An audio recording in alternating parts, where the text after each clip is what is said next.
आणि यानंतरची एक मोठी बातमी आहे, कारण सध्या मराठवाड्यावरती दुष्काळाचं सावट पसरलंय आणि दुसरीकडे खासदार प्रतिभा दानोरकरांवर शेतजमीन हडपल्याचा आरोप करण्यात येतोय। प्रतिभा दानोरकरांनी दिलेले सर्व चेक हे बाउन्स झालेत।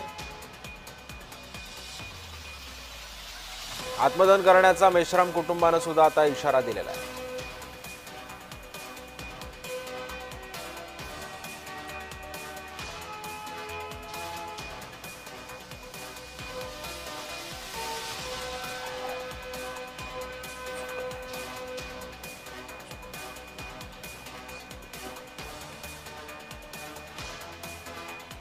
आत्मदहन करण्याचा मेश्राम कुटुंबाने हा इशारा दिलेला आहे। चंद्रपूरच्या भद्रावतीमधील शेतजमीन बळकावल्याचा आरोप या ठिकाणी करण्यात आला आहे। भद्रावती तालुक्यातील कोरोडा येथील शेती संबंधी प्रकरणामध्ये न्यायालयीन आदेशाची अंमलबजावणी न करता आणि शेतकऱ्यांकडून पैसे सुद्धा जमिनीचा फेरफार न केल्याने अर्जदार परमेश्वर मेश्राम यांनी 26 सप्टेंबरला तहसील कार्यालयामध्ये विष प्राशन केलं होतं।